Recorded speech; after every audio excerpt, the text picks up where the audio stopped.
Mari kita akan membuka dalam Wahyu pasal yang ketiga, ayat 8 dan ayat yang ke-10. Kitab Wahyu pasal yang ketiga, ayat 8 dan ayat yang ke-10 para kekasih. 1, 2. Aku tahu segala pekerjaanmu. Lihatlah, aku telah membuka pintu bagimu yang tidak dapat ditutup oleh seorang pun. Aku tahu bahwa kekuatanmu tidak seberapa. Namun engkau menuruti firmanku dan engkau tidak menyangkal namaku 10. Karena engkau menuruti firmanku untuk tekun menantikan aku, maka aku pun akan melindungi engkau dari hari pencobaan yang akan datang atas seluruh dunia untuk mencobai mereka yang diam di bumi. Amin. Katakan, ini luar biasa. Ini dahsyat. Berarti perjanjian Tuhan memelihara hidup saya. Bila saya sampai kedatangannya, masih hidup. Ayo bilang, masih hidup. Ada orang yang meninggal lebih dulu sebelum Yesus datang. Tapi ada orang yang dipercaya oleh Tuhan menanti kedatangannya. Saudara. Nah, saya mengambil periode yang paling panjang, yaitu sampai Tuhan datang. Dia masih hidup. Saudara, maka dia akan dihindarkan. Dia akan dikip di dalam pemeliharaan tangan yang perkasa dari Tuhan. Amin. Itu sebab para kekasih perhatikan ayat yang ke-8 dari Wahyu 3. Aku tahu segala pekerjaanmu, lihatlah aku telah membuka pintu bagimu yang tidak dapat ditutup oleh seorang pun. Saudara, aku tahu pekerjaanmu. Saudara, jadi Tuhan itu mau memberikan kebaikan karena Tuhan melihat pekerjaan kita ini sepele banget. Hasilnya sedikit sekali. Tidak mencukupi barangkali. Bahwa pekerjaan kita ini satu pekerjaan yang riskan. Yang penuh resiko. Dia berkata, tidak usah khawatir anakku. Kamu tidak punya modal, resikomu besar. Kamu tidak mempunyai sesuatu yang membackup kamu. Kamu tidak bisa memberikan sesuatu nilai tambah di dalam apa yang kamu kerjakan. Kamu hanya sekedar dapat dipakai makan, habis. Besok cari lagi, dapat untuk makan, habis. Cari terus demikian. Hidup yang sedemikian, mulai sekarang stop. Aku mau memberi kepada kamu sesuatu pembukaan jalan berkat yang luar biasa. Tetapi sekarang aku mau lihat, apakah kamu punya pekerjaan buat aku apa enggak? Kamu punya pekerjaan buat aku apa tidak? Saudara. Jadi Tuhan tuh mau memberkati seseorang karena orang itu memegang sesuatu pekerjaan Tuhan di dalam kehidupannya.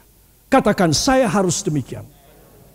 Jadi pernyataan Tuhan, aku tahu segala pekerjaanmu. Itu adalah Tuhan tahu pekerjaan Tuhan yang apa yang kita kerjakan. Seberapa berat, seberapa banyak volumenya, seberapa setia dan tulus dan tuhu kita di dalam pekerjaan tersebut, apa tidak. Jadi saya dan saudara ini adalah masa di mana Tuhan menilai semua pekerjaan kita buat Tuhan. Katakan, Tuhan sedang menilai saya. Seberapa dan bagaimana pelayanan saya kepada Dia dan kepada jiwa-jiwa. Saudara, itu sebab ini adalah faktor pembuka jalan berkat. Orang tidak bisa diberkati kalau tidak punya pekerjaan di hadapan Tuhan. Saudara, gereja ini memberikan banyak peluang untuk siapapun bisa bekerja buat dia. Itu sebab saudara harus mempunyai sesuatu pekerjaan, sesuatu tanggung jawab. Katakan tanggung jawab. Yang harus saya pertanggungjawabkan sampai akhir hidup saya. Itu harus dan itu wajar kalau Tuhan meminta dari kita. Itu sebab setiap kita mempunyai tanggung jawab yang harus kita selesaikan sampai pada akhir kehidupan kita. Bila sampai saat ini Anda mendengar suara saya, firman ini, dan engkau masih bermalasan, engkau belum mempunyai sesuatu tugas tanggung jawab, pekerjaan, risiko yang harus kau tanggung di dalam pekerjaan Tuhan yang kau tidak mau menanggung, aku tidak mau ikut campur. Saudara, engkau akan mengalami kerugian yang besar sekali. Saudara, saya melihat ketika kita membangun gereja 2 kali, KP yang kecil di sebelah utara kita, Hall KP dan Gereja Panembah ini.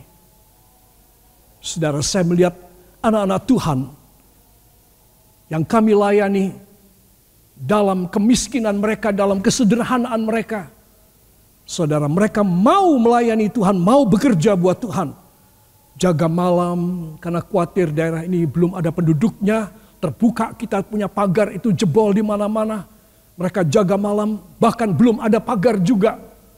Dan mereka jaga malam, mereka KBT kerja buat Tuhan, mengangkut pasir, mengangkut batu kali, mengambil air dan lain sebagainya. Wah, luar biasa. Tetapi mereka yang bekerja pada waktu itu, saudara, itu luar biasa. Saya saksi matanya, karena saya gembalanya. Mereka diberkati oleh Tuhan itu luar biasa. Itu sangat luar biasa. Saudara, maafkan saya, ada bapak yang pekerjaannya menarik becak. Ya, ataupun ya pekerjaan-pekerjaan yang kita anggap sepele lah. Kita tidak kepingin kerja tersebut, tapi jemaat kita itu pekerjaannya semacam itu, banyak tidak sedikit. Tetapi mereka memberikan kecintaan mereka, tanggung jawab mereka di hadapan hadirat Tuhan. Mereka tidak bisa berkhotbah semacam saya. Mereka tidak bisa memberikan korban banyak dalam untuk membeli material seperti saudara-saudara saat ini. Mereka tidak bisa. Tapi Tuhan melihat kesetiaan mereka, ketuhuan mereka di dalam melayani pekerjaan Tuhan. Saudara, dan mereka tidak menghitung tenaga dan waktu mereka buat Tuhan. Yang bekerja di kantor sebagai pegawai negeri, polisi ataupun yang ada di tentara, selesai tugas, selesai kerjaan kantor, mereka ke sini. Mereka bekerja sampai menjelang malam. Saudara, dan saya melihat begitu bangunan selesai, KP selesai, saudara, mereka diberkati luar biasa. Juga sementara Gereja Panembah ini sedang dibangun, mereka mulai diberkati oleh Tuhan. Mereka beli tanah, mereka membangun rumah sendiri juga. Saudara, kendaraan mereka dan kerja mereka yang simpel, yang sederhana, dirubah menjadi pekerjaan yang lebih baik hasilnya. Firman Tuhan tidak pernah menipu saudara dan saya. Firman Tuhan ya dan amin. Dia pasti memenuhi semua perjanjiannya. Itu sebab kalau saudara dan saya sekarang ini lagi nganggur, bahu saudara tidak ada bebannya, hati saudara tidak ada teriakan kepada Tuhan, saya anjurkan sebelum engkau mati, engkau harus bekerja buat Tuhan. Supaya engkau mempersembahkan kehidupanmu dengan hati yang tulus. Sebab kematianmu bukan sekedar dikubur. Kematianmu masuk neraka atau masuk surga.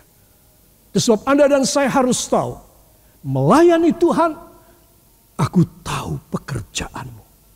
Walaupun engkau kemampuanmu, tenagamu, kemampuanmu cuma sedikit, entah engkau begitu setia kepadaku. Hebat sekali. Sebab Anda dan saya mohon jemaat Kristus Penebus, di luar jemaat Kristus Penebus, harus kerja buat Tuhan. Mungkin sudah bertanya, apa yang bisa saya kerjakan di masa pandemi? Ketemu orang harus berjarak jauh, ya, tidak bisa berkerumun, tidak bisa ini itu seperti biasanya. Ada banyak yang saudara masih bisa kerjakan. Kenapa tidak?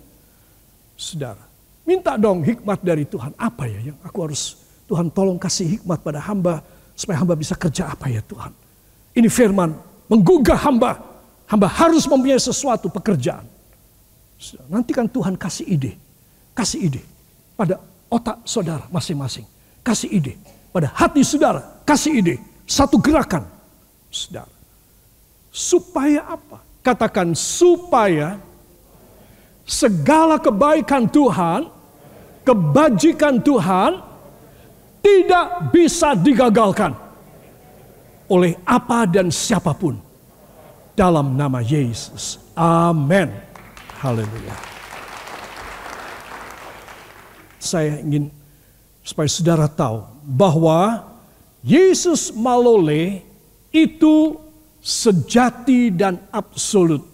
Katakan, Yesus Malole, Yesus baik, itu absolut.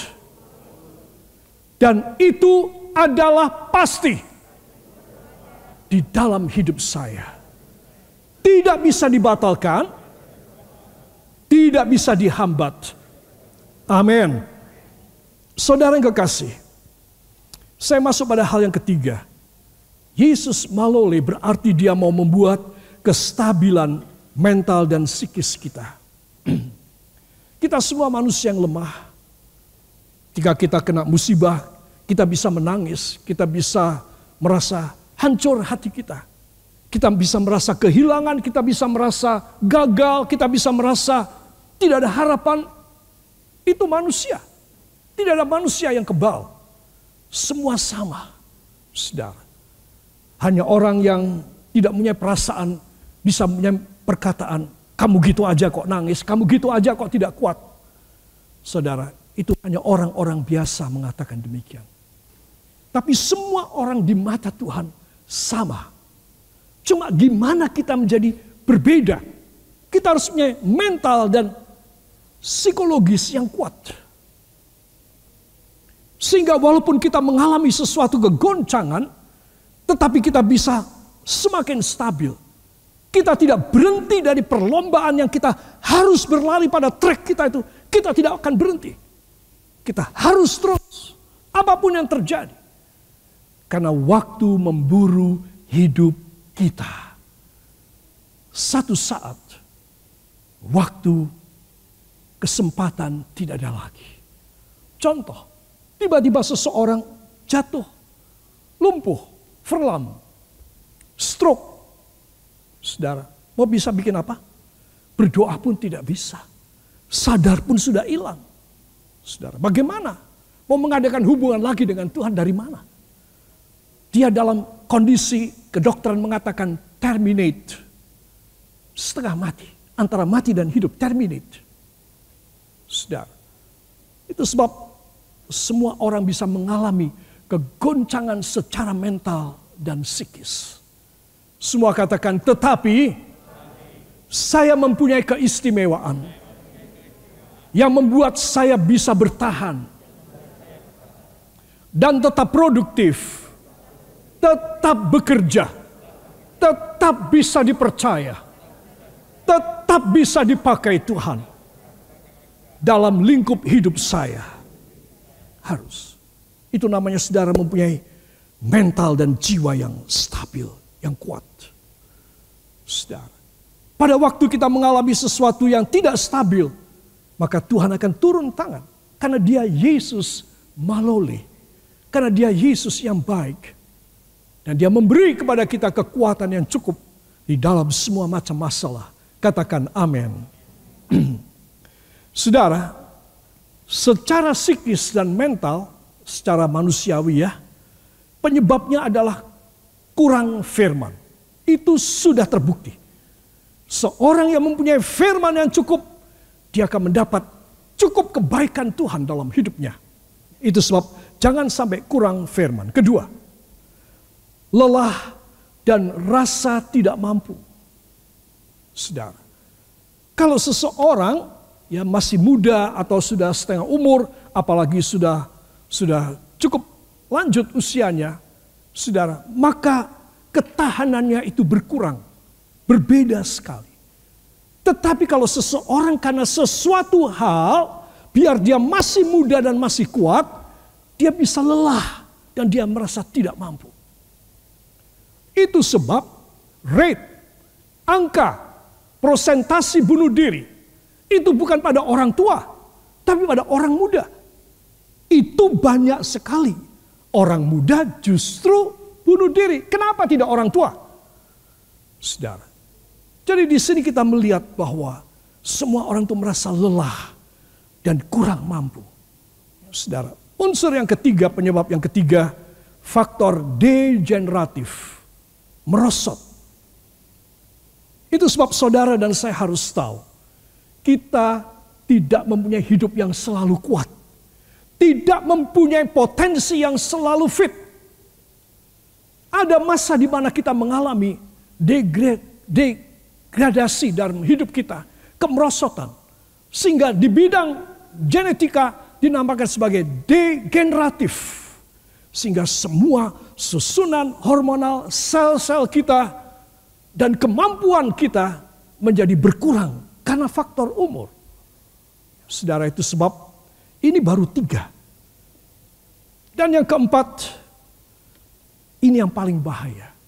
Bila seseorang ditarget oleh Satan, dia memang menjadi target daripada iblis untuk dihancurkan oleh iblis.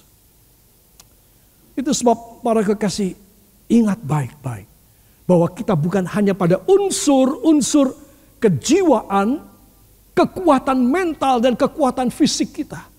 Saudara, bukan 3 hal itu saja. Tetapi juga karena apa? Karena iblis mentarget hampir semua anak-anak Tuhan. Itu sebab kita harus berhati-hati. Tuhan tolong kepada hamba. Karena musuh hamba ini bukan sembarangan. Hamba harus kuat di dalam firman. Hamba harus kaya di dalam pengertian firman.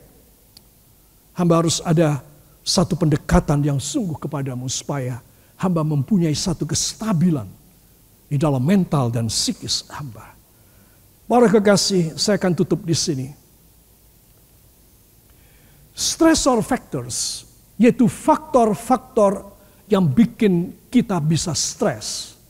Itu namanya stressor factors. Jadi stresor inilah yang penyebabnya stres. Saudara, kita tahu ada kebanyakan karena kita tidak punya uang. Kebanyakan karena kita tidak puas dengan istri atau dengan suami kita. Anak-anak tidak puas dengan orang tua. Orang tua merasa kecewa dengan anak. Saudara, majikan dengan bawahan dan sebaliknya.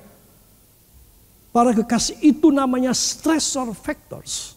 Yang membuat seseorang menjadi stres. Ya, ada orang berkata, ini saya lagi stres ini Pak Pendeta. Saya stresnya berat sekali. Saya depresi bahkan.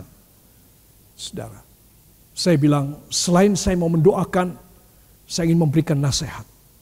Saudara, kenapa orang mengalami stres? Orang bisa susah, orang bisa mengalami musibah, orang bisa mengalami kematian, tapi dia tidak boleh stres. Dia harus punya satu kekuatan untuk mengalahkan stressors, segala macam stressor factor dalam hidupnya. Saudara, dan ini adalah hal yang penting sekali. Di dalam 1 Samuel pasal yang ke-18 ayat 10 sampai 13.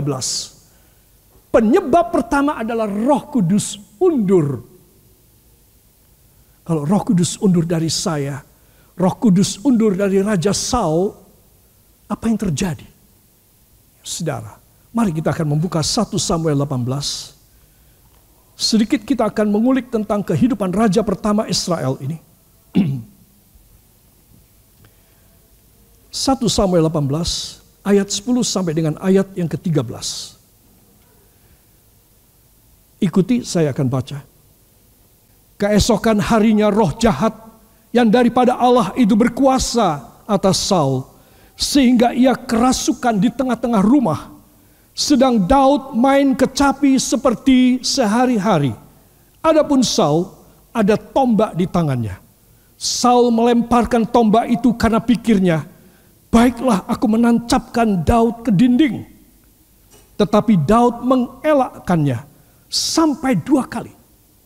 Saul menjadi takut kepada Daud karena Tuhan menyertai Daud. Sedang daripada Saul ia telah undur. Sebab itu Saul menjauhkan Daud dari dekatnya dan mengangkat dia menjadi kepala pasukan 1000. Sehingga ia berada di depan dalam segala gerakan tentara. Daud berhasil di segala perjalanannya sebab Tuhan menyertai dia. Amin. kata ayat 14. Daud ini kalau dilihat riwayatnya selalu mau dibikin apes. Tahu? Mau dibikin malang, mau dibikin cilaka. Terus. Kenapa Daud selalu ingin dibikin cilaka? Karena Daud selalu sukses. Daud selalu ada di atas. Saudara.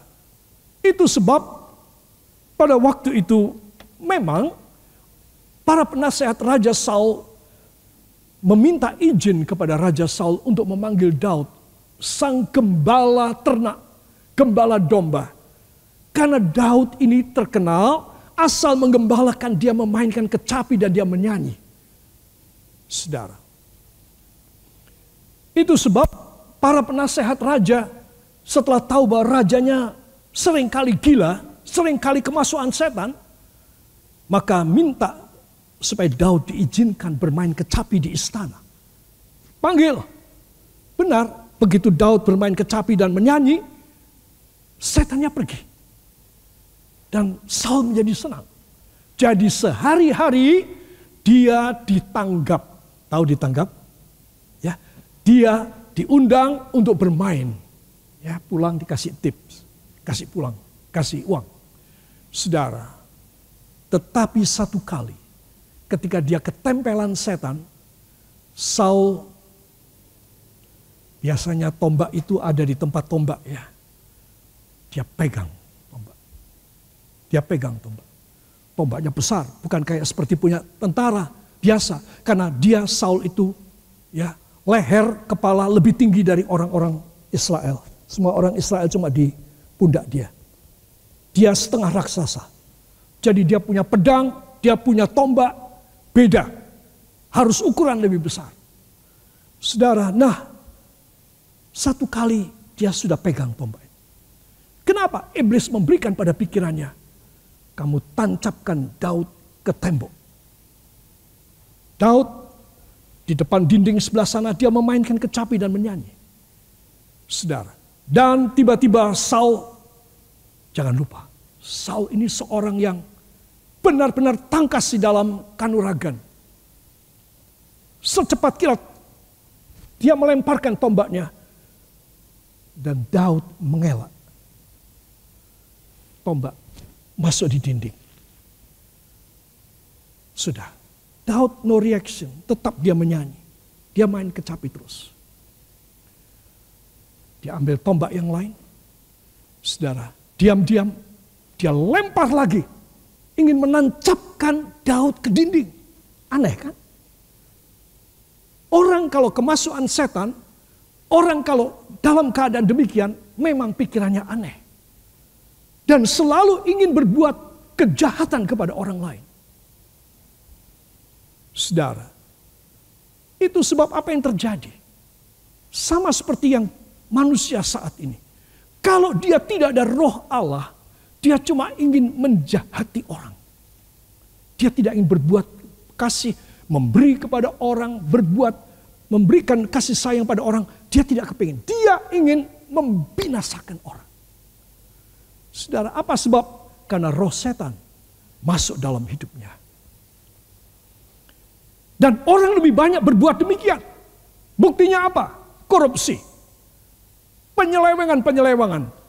Saudara. Kemudian pembunuhan, kriminalitas. Dan segala macam hal. Saudara. Kenapa? Karena orang dikuasai oleh setan. Kuasai oleh iblis.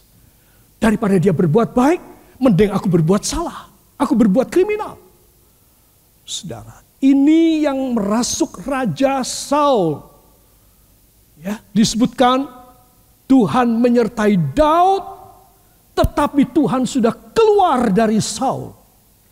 Raja ini, Tuhan sudah keluar, roh Allah sudah keluar meninggalkan Saul. Tapi roh Allah selalu ada pada Daud.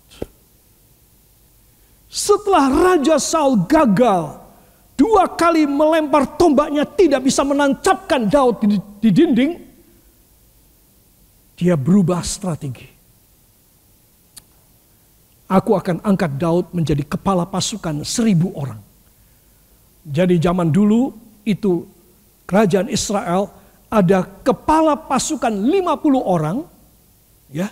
Kemudian kepala pasukan 100 orang dan kepala pasukan 1000 orang tentara. Langsung si tukang pemain kecapi ini, Daud, ex gembala domba, diangkat pada kedudukan yang tinggi sekali. Kira-kira sebagai commander, kalau kita di zaman modern ini sebagai kolonel, tiba-tiba saja dia diangkat menjadi kolonel, menjadi kepala dari 1000 tentara. Wow. Maksudnya apa? Maksudnya supaya dia, Daud, selalu memimpin pergerakan pasukan di depan. Supaya apa? Supaya kalau aku, kata pikirnya Saul, aku tidak bisa menancapkan dia dengan lembingku ke tembok. Biarlah musuh-musuh Israel yang akan membunuh dia, karena dia harus di paling depan. Kepala pasukan 1000 orang. Saudara yang kekasih, kalau Roh Kudus sudah undur dari hidup saya dan hidup Anda, maka begitu banyak pikiran kriminalitas yang semata-mata hanya akan membuat hal-hal yang jahat terjadi. Itu sebab kita harus minta diurapi terus. Supaya kita mempunyai satu kekuatan. Katakan kekuatan ilahi. Supaya saya berkemenangan menghadapi trik iblis. Saudara, Roh Kudus mundur. Itu yang menjadi masalah. Orang stres. Saya cukupkan sampai di sini saja. Karena Roh Kudus sudah undur daripada Raja Saul, tetapi Roh Kudus tetap ada pada Daud. 2 kali dilempar tombak, Daud Saul mengelak. Dan no problem, it's okay. Never mind. Ya, rupanya Daud juga mengerti seperti kita dalam bahasa Inggris. Dia sudah no problem. Saudara, kemudian Saul mengubah strategi. Kirim aja paling depan, supaya mati. Saudara, tidak bisa. Karena Roh Kudus ada pada Daud. Makanya saya bilang, Yesus malole tidak bisa dibatalkan oleh sebab apapun. Kalau Yesus berbuat baik kepada Daud, enggak ada raja sekalipun dengan semua cara strateginya untuk menghancurkan dan membunuh Daud, tidak bisa. Itu sebab seorang anak Tuhan, dia harus selalu dekat dan dia selalu ada dalam urapan Roh Kudus. Katakan pengurapan Roh Kudus. Tidak boleh undur dari hidup saya. Saudara, karena undur, maka roh jahat masuk merasuki Saul. Saudara, sehingga terjadi perbuatan kriminal oleh sebab dengki dan rasa dikalahkan. Saudara, ini semua adalah rangkaian kimiawi setan. Rangkaian reaksi kimiawi setan. Chemistry-nya setan. Untuk apa? Untuk menguasai seseorang. Untuk apa? Untuk menghancurkan orang lain. Tetapi tetap tidak bisa berhasil. Karena Tuhan melindungi Daud. Urapan Tuhan, penyertaan Tuhan selalu menyertai Daud. Makanya Yesus malole tidak bisa dibatalkan, tidak bisa dihambat oleh sebab apapun, oleh siapapun.